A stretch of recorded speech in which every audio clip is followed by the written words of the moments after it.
Roger that, rolling in. See if you can get eyes on it. Okay, red light. That should be the red light. Jimmy, got anything? Where the hell are you at now?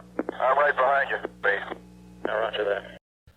Of all the years that you've been doing this, what's your greatest success story for a student or someone who's worked for you, who you've developed and has turned it to be amazing? So I'm not going to mention any names on this, just not to highlight anyone, because there's been some really good students that have come through with the skydiving in the years. But there's one in particular, female, who struggled from the start, and the struggles are never the physical struggles of learning to skydive. The actual physical act itself, it's a very, very, if a potato had arms and legs, it could do it. A potato on its own could do it effectively, but a potato with arms and legs would do it, pretty well. It's never the physical thing. It's getting yourself tuned to the mental side of things, because it requires so much of your bandwidth. It requires so much of you, your commitment, and the overload, the sensory overload that you get doing this thing. And that's not just sensory overload in the event of that 45 seconds plus that 5-minute parachute ride. It's everything that goes along with it. It's the other 23 hours in a day. So one of the things that I'd say to these guys a lot is check your Facebook now, the day they checked in, and check it in 6 months' time. They've got a completely different set of friends. Like the people that they used to hang around with, they don't hang around with anymore. They want to talk parachutes. These people want to talk pubs. It's completely different. So it consumes them. And there's dangers in that, because they go out of balance. It becomes everything that they want to do. And it then starts to question their, I don't want to make this sound all, profound, their deepest fears, but it starts to make them question things about themselves. And whether they're capable of doing this, and whether they're capable, because the better they get, and then that level starts to raise. And then there's always the questions of, can I perform at that high level, and am I as good as the people around me, and so on and so forth. So one girl in particular, that she was a huge success, because she struggled and she shouldn't have come through it, and she did through just tenacity and hard work and discipline and being really open. We'd have some very, very good conversations of what she was struggling with, and she was really open with that, and she wanted the solution. She wasn't one who was just, when you get a perpetual moaner, they just want to moan because they want significance. The most dangerous human need is significance, because people will do anything to achieve it. She wasn't one of them. She was one of them who wanted a solution. She just didn't understand how to get there. So we worked very, very well. It was a very sort of mutually supportive thing. She wanted she wanted the answers, and I could kind of help her get there. So, yeah. Do you reckon that people who are open to feedback, like really, really open and willing to hear it, and don't put this wall up or don't get offended, are more likely to succeed? I would say, out of everyone that I'm going to talk specifically skydiving, of all the people that I've put through, and if I had to, I always wanted to bring back a class. I always wanted to bring back a group after they got to 500 jumps, 1,000 jumps. I wanted them to bring them back and put them through instructor training. I wanted to put them through AFF training and teach them everything. And there's a group, and I'm just going to make this number up, 10 people. And there's probably out of that course, and I put through, I think 18 courses, and there was probably 12, 15 people on each course. There's a lot of people went through, and if I could bring back like the rock stars of each one. And this weren't the most skillful skydivers, the ones that got to be world champions, but the ones that would make unbelievable instructors.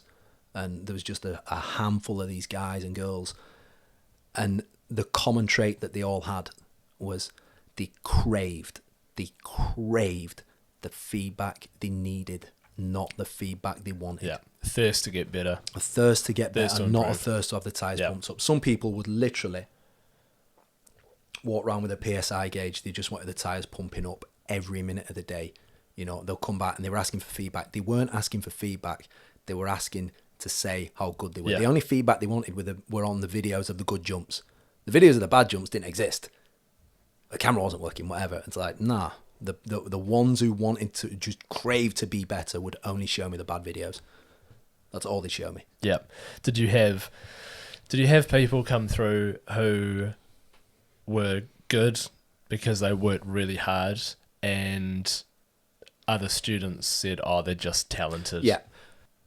People would describe other people as having this God-given talent, and they would use those common excuses of, oh, it's easy for them, or it's a God-given gift. And I got to a point where I ban it, because God wasn't around when skydiving was invented. He wasn't giving out skydiving tickets, you know, or I should say skydiving wasn't around when God was invented. You know, there was no, you're going to be good at this, you're going to be good at that, you're going to be good at skydiving. Just absolute false. So I kind of drilled down on what are these people actually doing, and what they were doing was giving themselves the easiest out. They were saying that this person works harder than me, for longer than me, craves feedback that they need more than me, is willing to take that harsh feedback, that realistic feedback. They're willing to take that. I'm not. But what I can't do is admit that to my peer group. I can't admit that I'm lazy. I can't admit that I don't want to work as hard. I can't admit that my ego doesn't allow me to take the feedback that's going to make me better. So I need to quantify this in a way that's unquantifiable. And I need to say it's a God-given gift, because if it's that, I've given myself an out. I can't achieve it. The biggest cop-out in the world. The excuses people tell themselves. Huge. Massive. Now, there's going to be people that listen to this say, oh, that's not true. If I was 8 feet tall, I would probably be playing in the NBA, regardless of my hand-eye coordination. That's a genetic, call it a gift, that's a genetic card that I've drawn. Cool. But I'm not. I'm 5'8" with the same hand-eye coordination. I'm not going the NBA at all. So, look, you are predetermined to be better at certain things. Taller people at basketball, shorter people at squatting. You know, that's just how it is. But when it comes to something like this, I honestly said it was the people who were there to learn how to learn. And that's what I was teaching. I was teaching them to learn how to learn. You know, I said, if you look at that episode 1 of the TV show, and I said this for a long time, if someone asked me what I did, I say I run a study in human nature. That's what I was doing. I was running this pool of human nature, because it was getting to see people under the microscope, the most intense situation you're ever going to put them in the civilian sector. And I was getting to see what they did when they got put under pressure. And it was just mind-blowing what people would do. And then I drilled down on this whole idea using 6 human needs that, and we only have these 6 human needs, and everyone tries to fulfill them in a different ratio, in a different way. And I kind of figured out that the best people, the really, really good people, were the ones that valued growth and contribution. So they wanted to be better, but equally, they wanted to fulfill the team. They wanted to make the team better and bring the people along with them. And I'd find that I'd have some really strong players, and I'd have a course that could go bad. At a course that these guys would just be run of the mill, and a strong player they'd take them to a different league, take them to a completely different league, because of what they were doing on a day-to-day basis. And these people could look at it, and I'd have the 2 extremes, and I had one particular group, and there was a guy and a girl in this particular group that were just absolute rock stars, like just unbelievable people, and young. I think guy was 21 at the time, girl was 18 at the time, ridiculously good.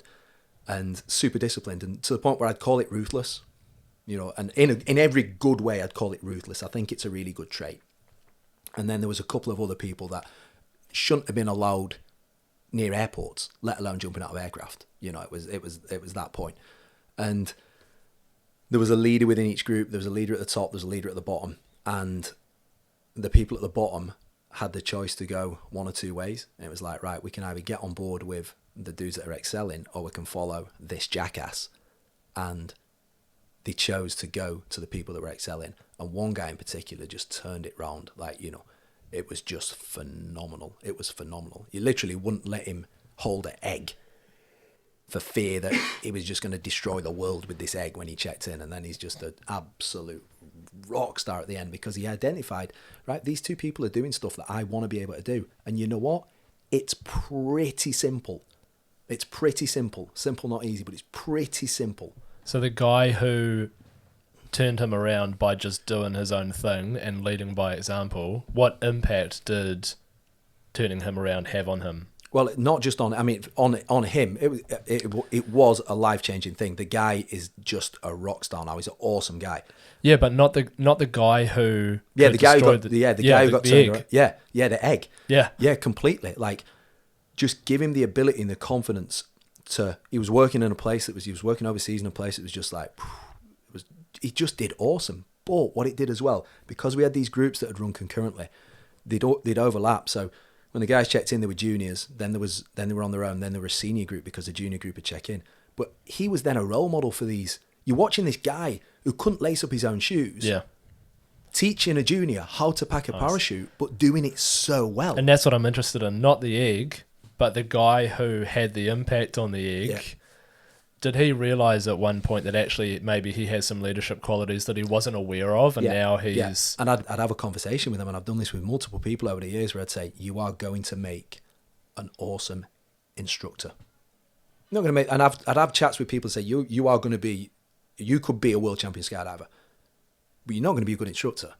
You've got very good skydiving skills and so on and so forth, but the people that would make like a legitimately good instructor, they had that ability to bring people along regardless of what camp that person was in. People wanted to follow them, and they were humble, and they craved the feedback that they needed that made them better. They craved it. Did they ever get the feedback, oh, you just got God-given talent? Yeah, totally. They did too. Yeah, and that's where I'd have that conversation with them. I'd have that conversation with them to say, like, I know the work that you put in behind the scenes. I know how much your legs are moving underwater. I know what you are doing. I can see that. And the reason that you get called this, and this was that reality check from, this is because it's really easy for people to believe that. When someone's saying to them all the time, you got this God-given gift, you got this talent, it's really easy for them to go off the boil. Well, I'll just be reliant on that. You know, you see that when people move the size of pool that they're in a really small pool and they do really well. Then they go to a bigger pool and it's like, oh, suddenly I'm not. I mean, we see that in CrossFit all the time. How many times is there someone who just goes to a regular box who's now leading in that box? You know, they're finishing first in each workout and so on and so forth. And then suddenly, I'm going the games. You know, they think I'm fitter than Matt Fraser. No, you're not. You're being ridiculous. You're being ridiculous. All right, you're in a group of 12 people or 15 people, you are the fittest. You're not the fittest in the world. And they start to believe their own hype. So I think if you can understand that hype, I mean, prime example is Justin Bieber tried to take a monkey through customs. He tried to take a monkey through customs. Well, Michael Jackson did it first. Michael Jackson did it first. But how many people are around those people telling them, yeah, you can do that. That's awesome, because they want a piece of that pie. And didn't Johnny Depp take his corgis into Australia, and there was a huge deal? Huge deal. It was huge uproar. deal. Yeah, because there's enough people around them that distort their version of reality that say, no, that's legit. That's a real thing. You can take a monkey through customs. No factor. In your hand luggage. No factor. Are you serious? But there's enough people around you saying, oh yeah, you're better than everyone else. You got this God, give me. You start to believe it. And my biggest thing with these people that excelled, that were good, was I assumed, wrongly or rightly, I assumed that they didn't understand why they were good. And I made it my point to tell them why they were good, so they could stay humble, so they could stay at that point where they say, right, I understand this now. Because if you don't understand it, you don't understand it. And if you can kind of figure out that this is the reason I'm good, is because I listen to that feedback and I don't feel I'm better than other people. And if you can stay like that all the time, then you've quantified it. You've got the code. No, the code or the hack, it's not this miracle thing. It's just this simple thing to say, this is why you are good. And if you're good at that, you can be good at something else. You can transfer the skills that you have and you can put it in this other thing. You're just using a different vehicle. What about people who always justify their own lack of performance? Yeah. And it's so common. It is, because it's the easiest way to make yourself feel better about yourself is to bring someone else down. You see it all the time. You know, we talked on a Q&A about toxicity in a workplace, and it's so easy to get into that trap because you feel so bad about yourself. You know, I'm going to talk that person down because I can't live up to what they're doing. So you've got to admit that. You really have to admit that. So this is one of the things where when you get onto, I would see this in CrossFit, and if we've got someone who's leading in the workouts, who's finishing workouts quick and so on and so forth like that, and they're at a really high level of fitness, they are going to be described by some people as, it's easy for them, they're lucky. Well, what they don't see is that this person is training we've got a girl at the minute. She's training 3 times a day. I can't hang with her. She is dominating people, crushing people. She's not lucky. There's nothing lucky about what she's doing. She's putting in the work. The reason she's fitter now than she was 8 weeks ago or 10 weeks ago is because she is doing 2 workouts a day, 3 workouts a day, nutrition's on point, mindset's on point, so on and so forth. But when you look at that from the outside and you think, oh, you know what? Like 3 months ago, I was close to this person. No, I'm not. I can't have been doing anything wrong. I can't have been sandbagging. I can't have been lacking. So I've got to put it on them. Luck and bad luck, right? Quantify it. Luck is opportunity with preparation. There's an opportunity there. You are prepared to meet that opportunity. Bad luck is the exact same opportunity, but you are not prepared to meet it. And I would get that in skydiving all the time with guys. Oh, that guy got on 10 loads today. He's just lucky. No, he's not lucky. The reason he got on 10 and you got on 5, because when you're at home drinking beers, he's in the hangar practicing packing his parachute in under 6 minutes. So when he gets down off the load and he packs his parachute in 6 minutes, he can get on the next load. Meanwhile, you're still there trying to get the knots out of your lines because you've no idea how to pick the thing up. And time is a big one. That it always comes back to time. I don't have the time. I don't have time to do that. I didn't have the time. The resource moaners. Exactly. There's no person out there who has more time. No. We've all got 24 hours in a day. And like going back to the individual, we've all just been through 6 weeks of lockdown where we all, well, most of us apart from the essential workers, all had the same amount of time at home. Completely. And it's really interesting seeing what different people have done with that time that they had. Some people have worked really, really hard. Yep. They've studied, they've developed themselves, they've read, they've started their own little business and they've really made something of it, and others just haven't. They've just watched Netflix. Yep. And everyone at the start would have had the same, there would have been the same thing that goes, I'm going to use this next 8 weeks. I'm going to get so fit. You know, they'll put that complaint, I'd be like that if I just had the time. Well, now you've got the time, and what have you done with it? Honestly, what have you done with it? And this is one of the things that really kind of gets me and grates me through this, where we've had an amazing opportunity. You know, we've been in lockdown and quarantine for, I'm just going to make this number now, 8 weeks, give or take.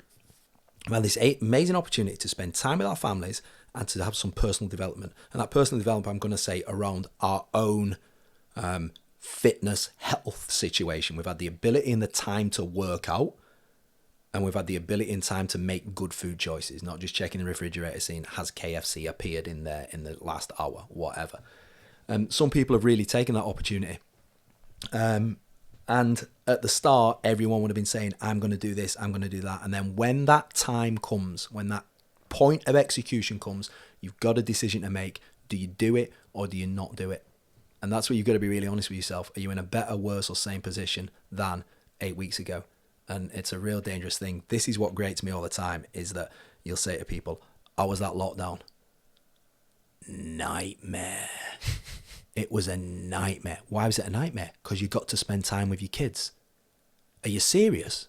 Are you actually serious? That's not a nightmare. A nightmare is your kids just died. That's a nightmare. But people throw that word around way too much. How was it? It was a nightmare. Really? I'll give you an actual nightmare. Complete disaster. It was a disaster. Yeah, I've heard a few of those. But I've also heard a lot of people saying, I had the time, it was awesome, yeah. I made the most of yeah. it. I spoke to someone today and they both lost their jobs during lockdown. And I said, how was your lockdown? They said it was awesome because we got to spend all this time with the family without having to worry about going back to work. And I'm just look, that's the spin. That's the spin. What a great mindset. Do you want to go, woe is me, I've not got my job, and everything implode? And you know, it was a nightmare. You know what would have made it better if you were in a better mental place? What would have done that? The exercise that you said you were going to do when you had the time. If I had the time, I'd be like, fill in the blank, whatever it is. And it's always that blaming the resource that you don't have that the other person has all the time. It's the spin that you put on it. And when you're in that position where you are justifying your own lack of performance by blaming someone else or putting a spin on someone else's performance, you're in really dangerous territory. you've got to be honest with yourself and analyze, right, what is it that's happening at this point in time now? Like, this is something I can control. The effort that I put in, and it's like I've said on so many podcasts in the past now, is that it's fine. If you don't want to do it, it's fine. But don't whine about it, and don't complain about it, and don't make excuses that you would have done this and you should have done that and you could have done that. But everything was against me. Do you know what I saw? Just going back to lockdown, this is a completely different quick tangent for us. The night that they opened the takeaways came back online, and it was everywhere in the news. And our local McDonald's is in Orewa, and there was a queue of cars, probably 40 to 50 cars. So we're talking like half a... Ridiculous. And I never forget, there was one guy right in the middle of that queue, and he was completely losing it. He was on his horn and he was screaming, and it was just, and I was just looking at this guy going, what's happening right now that you're so angry about this? Yeah. And you know what you should be? You should be absolutely ashamed of yourself. You should be ashamed of yourself. Yeah, I just thought I'll never forget that. Because that type of behaviour, that's not acceptable behaviour. Like, that is not acceptable for a 50-year-old man. That's not acceptable. That's unacceptable. And this is that thing, and I said this on the earlier ones. What if you were being videoed? What if you were being filmed and everyone was going to see? You would behave in a very, very different way. And what if you could watch your past 24 hours? The past 24 hours that you've just done, how many times did you make an excuse? Did you whine about something? And did you blame someone else for your lack of performance? It's amazing what you can get done in the time that we have. It's amazing what you can get done. If you got someone like that, is it too late? Like, is it actually too late for someone like that to make a self-assessment? Like, to make a conscious decision that, hey, I'm in a line of 50 people waiting to get McDonald's that I haven't had in 4 weeks, and I'm a 50-year-old man, and I'm on my horn, and I'm screaming, and my kid's in the back seat. Like, is it too late for me to actually make a self-assessment and go, I need to make a change? How do you do that? Look, you'd say at that point, using that particular test subject, you'd say, yeah, it's probably too late. It was probably too late a long time ago for that guy. But look, this is the beauty of choices. It's never too late. It's never too late. And this is, I saw someone had written something the other day, and I thought, and there's a dude who's always posting like emotional stuff, but I thought this is actually pretty insightful. And I'm paraphrasing, but it was something like you can't comment on the person that you knew 10 years ago because that's not me. It's a different person. You comment on a very different person. And I know a lot of people, and like me included, I said to a lot of guys when they signed up skydiving is, I started skydiving when I was 27. If I started at 19, I'd be dead by now because I was an absolute asshole. I'm not saying I'm not now, but I'm saying that I've learned a bit in that period of time, or I learned a bit in that. Thank you. I'd learned a bit in that period of time to have some type of self-preservation there. Anyone can evolve and anyone can change, but it's that the thing that's hard is that really, really crystal clear self-analysis. That analysis of the thing that you don't like about yourself the most. So let's real life example, CrossFit. What workouts do people want to do? Whatever they're good at. Yep. Whatever they're good at. You're good at thrusters and pull-ups, you want to do that. No one wants to do burpees, actually. Even if you're great at burpees, no one wants to do burpees. Burpee and assault bike, back to back. But people want to do, how many people cherry pick? They don't at ours because we pre-book slots, but how many box owners are listening to this going, say, when I program deadlifts, I know who's going to turn up, but when I program handstand walks, I'm never, ever going to see that person because no one wants to do what they're not good at. You don't want to admit where you're dropping the ball. You don't want to admit that. It's human nature. And the longer you do something for, the better you get at it. So if you go for longer and longer and longer, avoiding those. This is one thing that I would talk about a lot, and I've briefly alluded to this in a podcast. It's about being 3 in the hole. So I was really, really big on explaining to my guys that you've got to watch these mistakes that you're making, and you have to really analyze these mistakes. When you do something that is not efficient, effective, safe, when you do something that's not optimal, you need to identify that you've done that and understand what the correction is, because if you go out and do that again, it becomes ingrained. So you go out, you make this mistake. Now you've got to go out and do that jump again to eradicate that mistake. Now you've got to go out and do that jump again to get to where you should be. Now you're 3 in the hole. You do that for 100 skydives, not learning, you're 300 in the hole. You do that for 1,000 skydives, you're 3,000 in the hole. And that's the same in life. You do that, you start doing pull-ups, just chasing, double unders. Double unders, great example. You chase the double under, you are going to learn how to be so inefficient at double unders. And you might get 1 and you might get 10 and you might get 20, but you won't get 100 and you won't get 100 unbroken and you won't get that in a minute. Like, that won't happen at all. You're only going to do that if you're efficient. So it's all about this, how am I going to learn? The longer you do something, the more efficient you get at that, good or bad. Good or bad. So if you spent your entire life avoiding these hard conversations, avoiding why it is that you are justifying your own lack of performance, the likelihood is you're going to have a harder time turning it around. Double unders is such a good example. When I started at the box, I had some double unders. I could throw a few together, and someone said to me, "You're so lucky you can do double unders." And I said, "No, what you don't realize is like the 6 months of giant welts on the back of my legs just trying to get one." Yeah. Hey. Yeah. Worst thing you can do when you're trying to get double unders is double unders. Yeah. We had the teens the other night, and this is a prime example. I had the teens who was teaching them skipping and wouldn't let them do a double under at all, and just had them looking at each other, and while they were doing single unders and analysing position, and just looking at each other and saying, right, what would you change? And getting them used to being scrutinised by the rest of the group, and then giving feedback. Yeah, right, I'm going to have to take this feedback from 6 or 7 other of my peers, and now I'm going to be in a position to give it.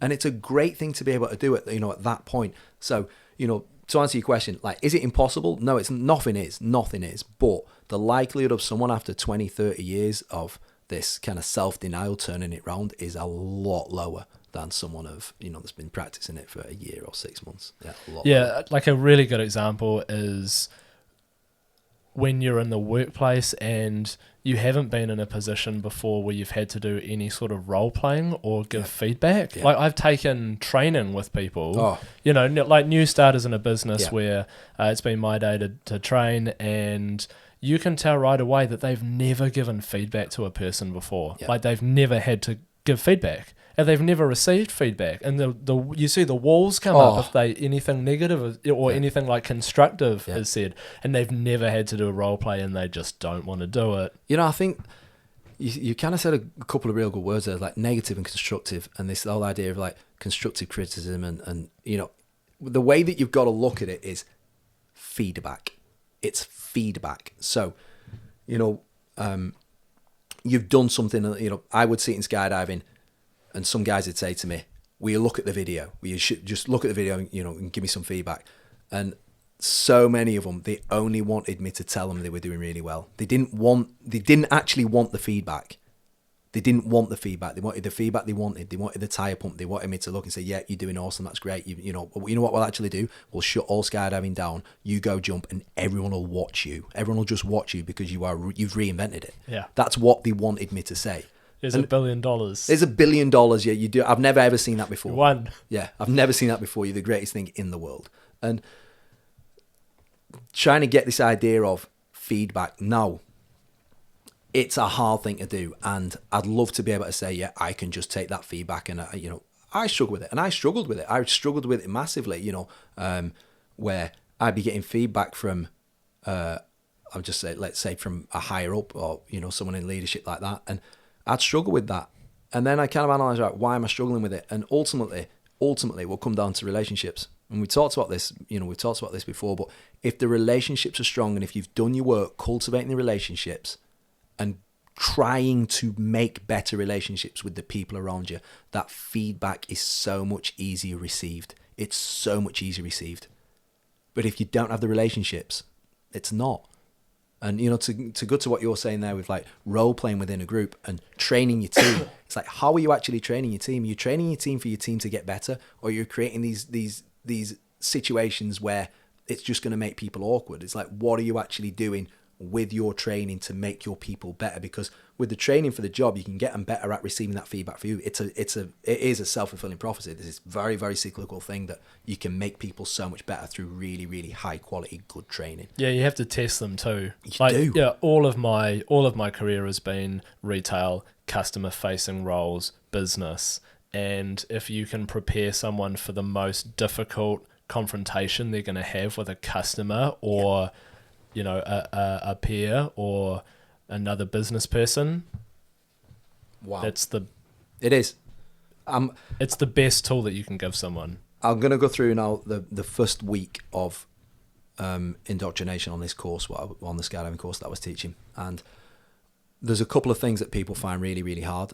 If you had to say to people, like, what's your top 5 fears? For most people, you'd have something like jumping out of an aircraft, public speaking, and then probably being naked. They'd be, you know, like, they'd be in there in the top 3. So I'm going to deal with 2 of them.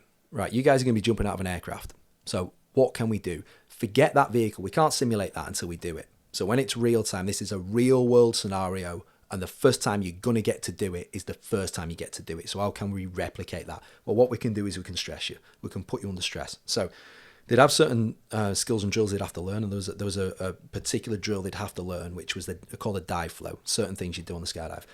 And they'd perform it, and then I'd get them to perform it in front of the group, and the group would give them feedback, and then I'd get them to go outside and shout it so the group would hear it, and then I'd get them up on top of this balcony, and I'd just bring everyone outside, all the staff, the senior group, anyone who's watching, customers from the drop zone, and everyone just watching. They'd be up there doing it. These are people that, like, if you give them the opportunity, you can run away now, they'd take it. But doing that and realizing, oh, you know what? What's not happened is I've done this and I've not been skinned alive. I've not been shot in the head. I've not been put in an acid bath. What's happened is I've actually just got comfortable being uncomfortable. And that's what you're trying to get, is to make that comfort. The last kind of, and say graduation, was we'd put them up in a hanging harness. And if you watch the TV show, you know what I'm talking about. It's malfunction training, where they have to prepare for an emergency situation where the main parachute fails or malfunctions, and they have to release it and open a reserve parachute. And it's a very, very simple process. 2 handles, pull the right, pull the left, and do it in that order, and do it in a good time frame. It should take about 7 seconds. So I would get them up, and I'd make theatre out of this. I'd get them up, I'd leave them in the classroom, get them up in this harness one by one. I'd have an entire senior group watching them, and I'd gut a tone on them, and I would pull out everything they hated about themselves. And if they made one mistake, I jumped on that mistake. And an evolution that should be done in about 5 minutes, I'd make last about 45 minutes. And they're up there in this harness, and it is absolute hell. And you're literally watching the walls shut down. You're watching this person, and they're just shutting down completely. And I'd take them to that point where the option was, I want to quit. But the problem was they were hanging up in harness, and I wasn't going to let them down. And then once I took them to that point, and what I was doing, there was no reason to go that far. There was, if you walked in off the street, you'd think this guy is an absolute asshole. There is no need to do what's being done, but there was every need to do what was being done. There was every need to push them that far, because they needed to see themselves what they would do under stress, and I needed to see what they do under stress. And when everyone's watching them, and it was all orchestrated. He does this. You guys just keep ribbing him. Just pay him out. Just keep hitting this all the time. Just be on him. And I'd be on him constantly. Bah, bah, bah, bah, bah, bah, just on him constantly. And they'd turn it around. And the only time they get down is when they succeed it. And when they get down, it's like, wow. And then they'd sit down and they'd watch the next guy, and they'd think, that's what I just did. And it's so easy from that outside point of view to think, oh, I do this and I do that and I do that. But when you get put under stress, and if you're broken and you get put under stress, you're going to break quicker and faster. And that's what you're trying to do with the training, is put them under stress to replicate the real world. So that when they go in the real world, it's like, no factor. No factor. I wanted them to be in a situation, real life malfunction, out of control parachute, and they come on the ground and say, that was nothing like what you trained. You trained like that was the easiest thing I've ever done. Good. That's what we're trying to accomplish. We're trying to put you under that. And then the knock on from that, and the spill off from that, is they get to see their lack of performance. They get to critically see where they dropped the ball. They went into it hoping, and every single one of them went in hoping they were going to crush it. And the one problem there is hope is not a tactic. And every single person, to a man, would fail. Everyone. And that was the aim. That was the aim, to take them down this rabbit hole where they were just doing stupid things. And they'd watch the video back and they'd be like, I can't believe I was doing that. I can't believe it. It's ridiculous of the things that people would do. But every one of them turned it around, and they got to see that they were capable of turning a bad situation around to their advantage because of decisions they made. When you're in a bad situation, don't blame the other person. Don't blame bad luck. Don't say it's a God-given talent on that other person. Don't justify your lack of performance. Own your lack of performance. Realize what it is that you are not doing that's stopping you executing that. Realize what it is that you are doing that's stopping you execute that. Mold the two together. Execute. And I think that's a big thing that's lacking hugely. It's amazing what you can do with the 24 hours in the day. It's amazing. And you know what's not on that list? Netflix or Disney Plus or Sky or whatever. But it's amazing what you can do. And you use this period of lockdown or quarantine, whatever it is you've been in, you use that period to say, did I execute on what I said I would? And if not, figure out why and make a change. And what if you didn't? Figure out why and make a change. If you want to. If not, fine. But as we say so many times, don't whine about it. Don't blame someone else. If you didn't, that's fine. Wipe your mouth, move on. No one cares. No one wants to hear it. No one cares. No one wants to hear it. We say that it's written on the wall in the box. Nobody cares. But that's said with every bit of respect in the world. All we want to see at CrossFit is people coming in, giving 100% and never quitting and never whining and never making excuses. We want to see that. It doesn't matter what you do. It doesn't matter if you don't finish the workout. It doesn't matter if you do 1 burpee or 100 burpees. It doesn't matter. But you don't quit, you don't whine, you don't make excuses. Well, what's the actual line on the box? It's no one cares what your finish time is, but they care if you don't show up, right? Yeah. We don't care. Like the performances, you can't compare two people. You can't compare two people like that. But if you don't show up, or if you sandbag, or if you moan, like then we care. Then it's like, and we care for all the wrong reasons. It's like, what you don't belong here. You don't belong here. No one wants you around. This whole, you're the product of the 5 people you spend the most time with. Like, people want good people. And if you start making that change, if you start being that positive influence, if you start being the person that doesn't moan, then the next person won't either. And if they do, shut them down. Shut them down, and the amount of traction you get from not complaining and the amount of traction you get from not making excuses is huge. It's huge. But you have to start and do it. But if you're not going to do it, fine. But don't whine about it. Right. Before we wrap it up, over the next few weeks, we, talking about Netflix, are going to watch some pretty inspiring documentaries that have been out, mostly sporting related. We're going to start with The Last Dance, which is the amazing Michael Jordan Chicago Bulls story. You've not watched that yet? Not yet. Yeah, I've watched that whole thing, and it's phenomenal. So I'm going to watch it this week, and then we are going to do a dissection, should we say dissection? And get into it. Kind of what's up on that. And if there's anything that you guys have watched that you think is great and that you'd like to hear us talk about and dissect a little, and let us know. Yeah. That or any books or anything like that that we can anything on human performance. Let's look at that, like human performance stuff. We can really kind of delve into that. Socially, if you want to continue the conversation, via the website, thealtitudeleader.co.nz, Instagram at The Altitude Leader, Facebook at The Altitude Leader, Twitter, The Altitude Leader. You can hit us on all them. Questions, comments, the video, The Altitude Leader channel on YouTube, and podcast, obviously, wherever you listen to it now. Stick on with that. Make sure you subscribe, please. Other than that, it's a wrap.